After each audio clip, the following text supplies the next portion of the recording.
Hi Sagittarius, welcome to your April Astro-Tarot scope with me, Raphael from Reydiant Reality. It's an absolute pleasure to have you. Thank you so much for being here. Thank you so much for joining me. Quick note, my readings are for your sun, moon and ascendant signs. So whether you're a sun, moon or rising sign, Saggy, this is for you. Now remember, whenever I'm talking about astrology, you always want to be checking your ascendant sign first because it's going to be the most accurate on that day-to-day level. Then you want to look at your sun and your moon. Now, I want to say as well alongside this, check out all of them, the sun, the moon and the ascendant, to see which one speaks to you. If you're watching this and you think, this is a bit improbable, maybe try watching them retroactively as well. That's what I encourage some people to do from time to time, just to see if they still track for you. Although your ascendant sign is going to be the most accurate. So before we start, as always, I would like to bless my decks of cards with all forms of love, light, peace, prosperity and abundance. And I pray that the messages that come through are ultimately clear and concise. They help you on your path to your highest vibrational good. So let's have a look-see. So I'm going to be looking at what I believe are the four most sort of prominent transits of the month. Some people might argue that fact, but these are the ones that I felt drawn to. So the first one, on the 6th of April, Mercury is going to conjunct the North Node. So it's not a particularly rare transit. It does happen once a year, but very often it happens in a different sign each year, right? So that being said, it is worth kind of having a look at. And so for you, this is a sixth house transit, right? So Mercury, communication, conversation, phone calls, emails, text messages, the flow of commerce, business, money. It's also contracts, interviews, etc. Is conjunct the North Node, which is, the North Node isn't actually a planet. It's a mathematical, astrological point in the sky, right? It's one of the nodes of the moon. And so the North Node represents something that we are driving towards. Sometimes we feel this as like an insatiable hunger to pursue. So this is, and it's a fated energy, right? The nodes have an energy of fate behind them. Fate, destiny, karma, whatever you want to call it. And these... So when these two come together, this is a fated message of some sort. So this comes around your health and vitality. The sixth house is your day-to-day grind. It's how you maintain the things that you have, including, and you know, quite importantly, your physical body, right? Is how you look after and maintain your physical self. It's what you eat, it's the exercise that you do, it's the regimes, the routines, the rituals that you have around the maintenance, sixth house, of your body, all right? Your health and vitality. So if you've been having tests and things like that, this could be some kind of piece of information that comes in that maybe permeates your life. So Mercury, communication, the North Node, a fated thing. So this is a fated communication that maybe has something to do with your own health or potentially the health of a partner, especially because Mercury is the ruler of Gemini and Gemini is the 7th sign from your sign. So this could potentially be about a partner's health, not necessarily your own. It also rules your 10th house of career. So this could be some fated message about new responsibilities or changes in status that come in. So you might be called upon for something that can't really be ignored at this time. And for this, you have the Empress, okay, with the King of Swords, okay, and the Seven of Cups, right? So for a select few of you, so for those of you, I'm going to start here. For those of you that are maybe looking at new regimes, new dietary changes, etc., you could be checking in with a specialist, right? So the Empress card is literally kind of like the body, you could say, but the King of Swords would represent a specialist.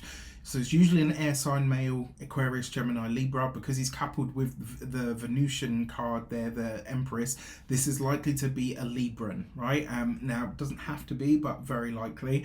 It could also be that somebody that you know, maybe not a peer, but definitely somebody who is what I would call learned within their field may give you some information. So you could be having messages from a doctor, from a therapist, from a counselor. If you've had tests, etc., you might be getting things. Now with the Seven of Cups here, it does potentially mean that something is either not completely yeah, it could be like maybe you need a second opinion here.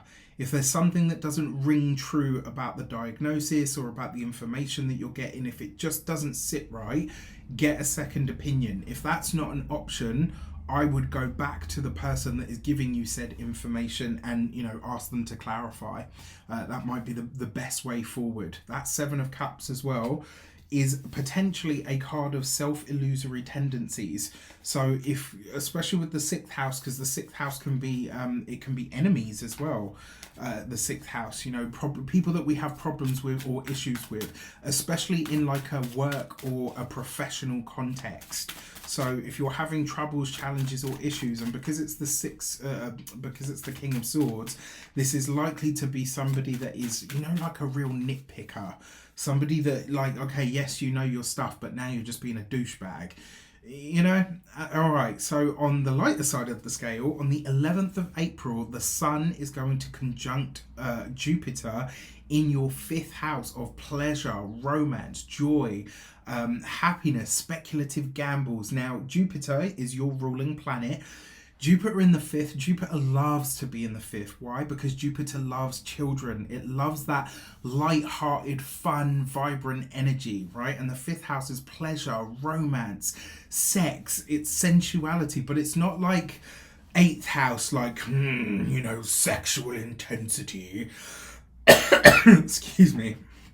It's more kind of like the playful, sweet, fun-loving kind of sex, you know, like it's just, you know, like when you start to fall in love with someone, like you kind of like them and you know, you just want to rub up on them a little bit. Maybe that's just me. So this is all about pleasure, right? The Sun is an energy of illumination and authority figures. It's masculine energy, it's consciousness energy, and coming into a conjunction with Jupiter, the planet of growth, abundance, blessings, joy. If you don't have kids, this transit could definitely change that for you. If you don't want children, this could be a creative endeavor. It absolutely could.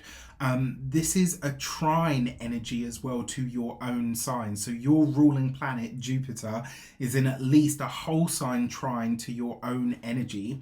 And on top of that, obviously you've got to use your own discernment, because the fifth house is the house of speculative endeavors. This could be investments, it could anything from buying a lotto ticket right through to putting money on a horse, right through to making, you know, I'm going to buy 500 shares in Apple.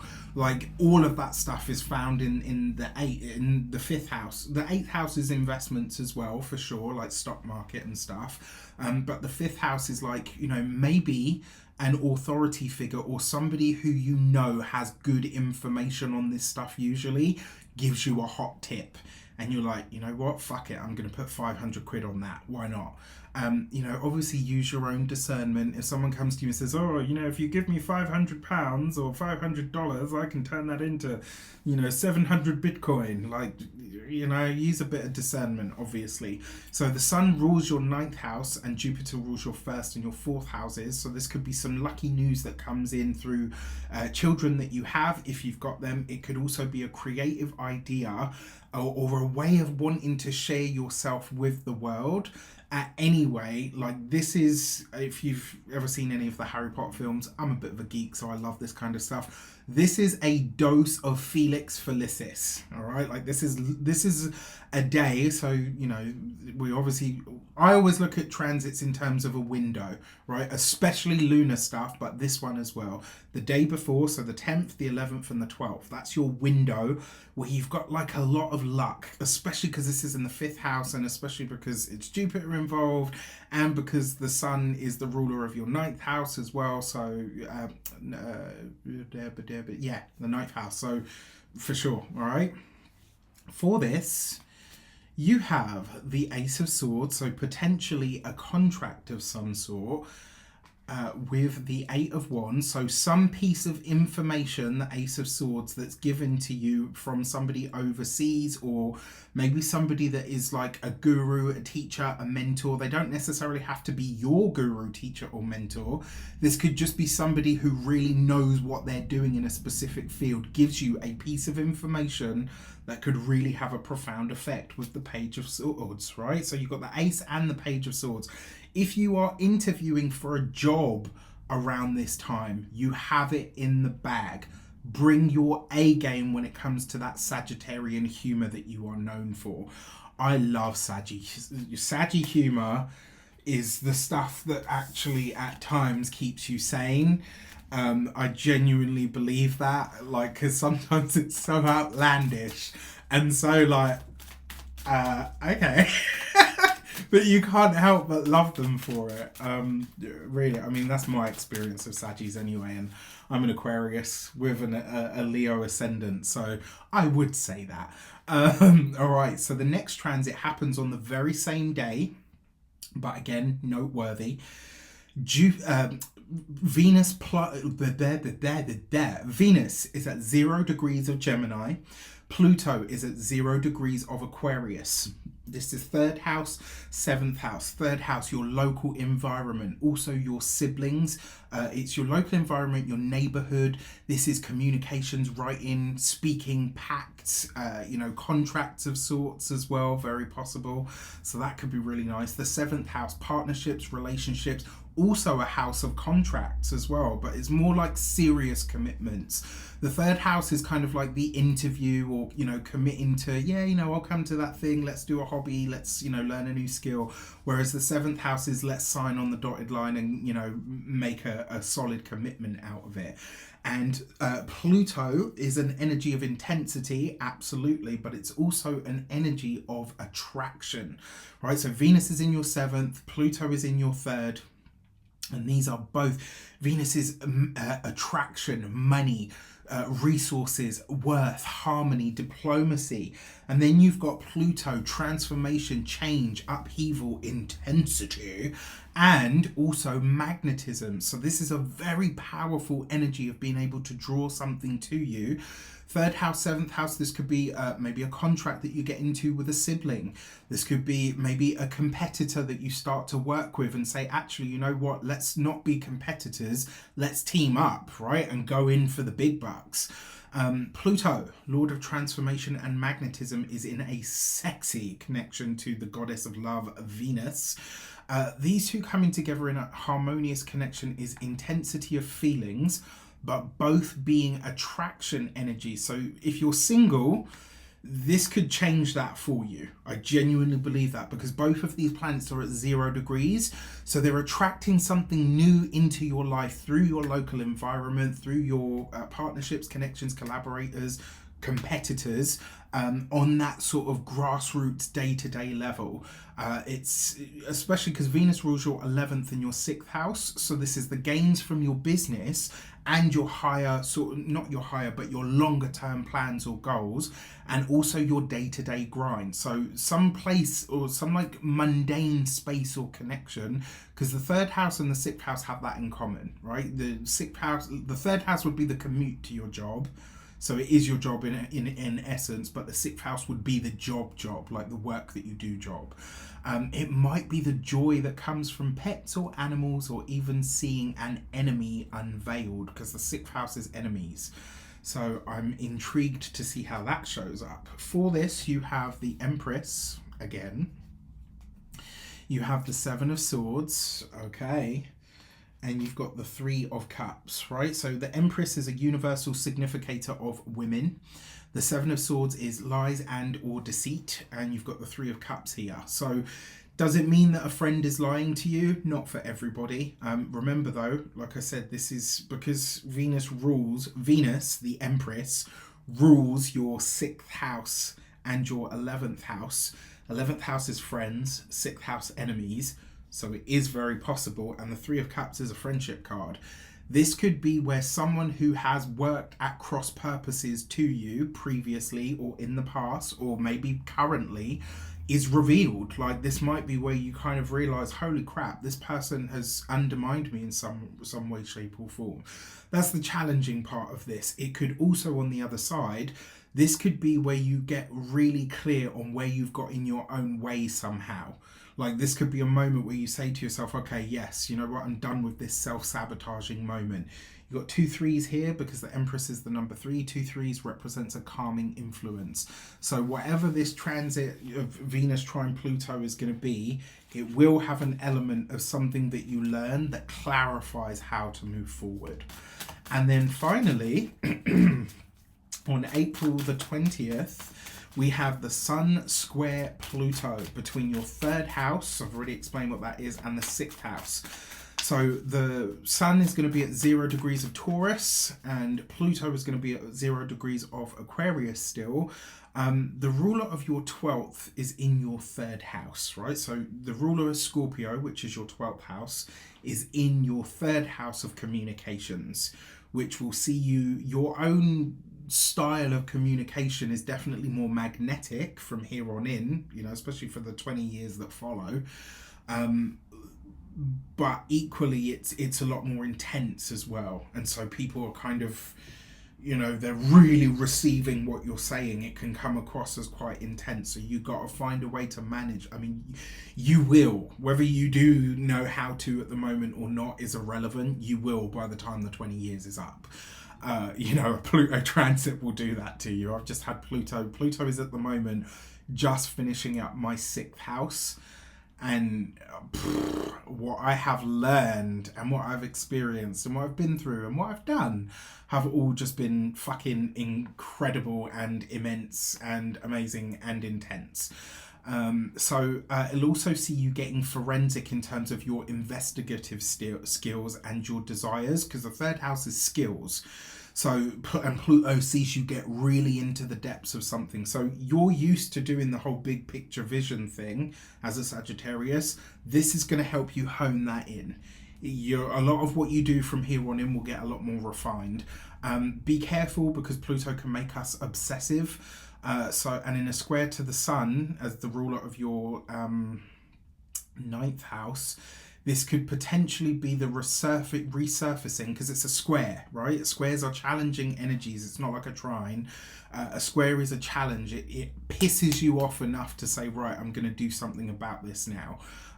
It could be an old legal issue that comes back to the fore, where, you know, it might be something that you need to redo, something that you need to restart, or the lines of your learning or skills in a certain area may need to be redefined or defined in some regard.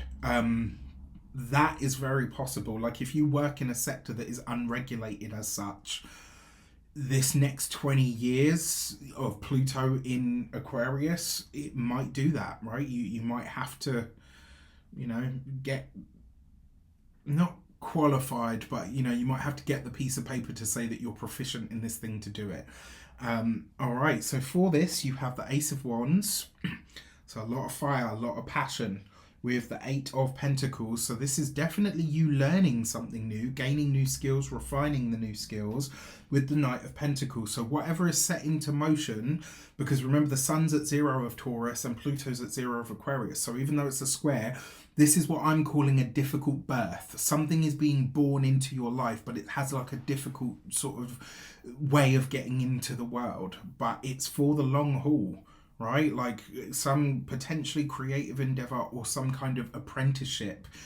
You looking at the future of the industry that you're in, where something goes, starting to see the bigger picture of how you're applying all of these things to your world, and maybe, just maybe, where you can have the biggest or the greatest impact in a way that feels like it's destined for you.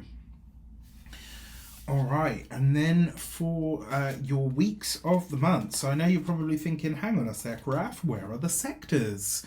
Well, you'll be getting those in a separate video. I want to try, because these are quite long already.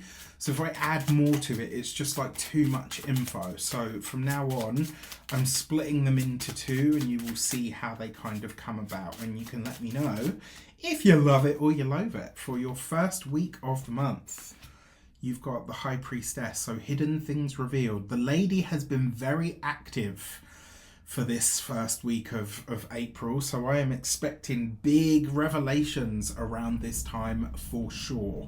Remember, your intuition is going to be fire at this time as well. It's the High Priestess after all. Then you have the Emperor.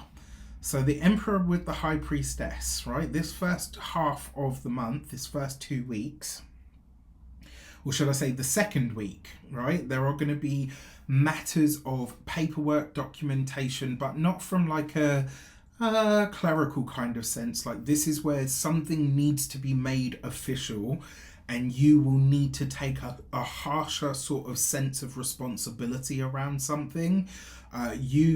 Out of everybody, actually, I think that Venus trine Pluto, it might hit you in a slightly different way. And we saw that sort of echoed in the cards. Now, the High Priestess coupled with the Emperor, that literally speaks to somebody that's undercover. I've seen it represent undercover police, doctors, people that work behind the scenes in some capacity. So whatever you are doing, potentially, you know, maybe you're having tests done that you don't want to tell anybody about because you don't want to worry anybody, or, you know, that kind of thing. Again, very possible. Your third week of the month, you have the Hermit card. It's an interesting one to have next to the Emperor, because this is like delving into a subject at forensic level. This is really gaining some new knowledge, some new insights, some new wisdom, but you're doing this very much behind the scenes, right? You've got the High Priestess and the Hermit card.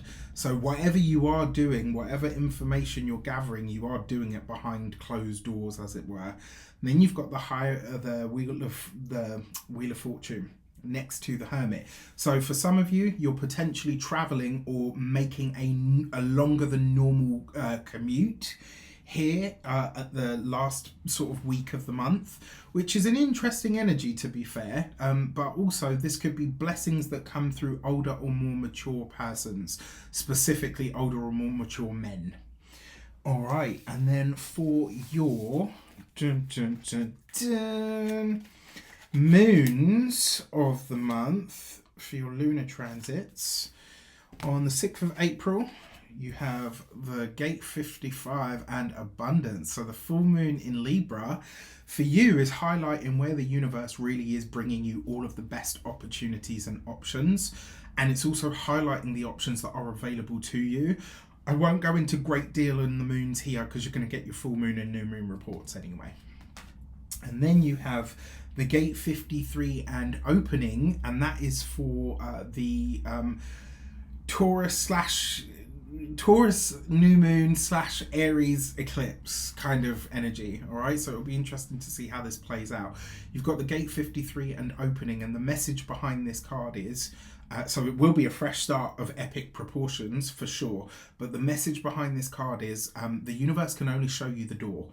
You have to actually walk through it. So whatever shows up for you around that new moon, you have to decide for yourself if this thing is for you. All right. With that said, I wish you an abundance of all of that good stuff. Let me know in the comments. Do you love it? Do you loathe it? How does it speak to you? What do you reckon? And how do you feel like this might show up for you? With that said, take care, and I'll see you soon.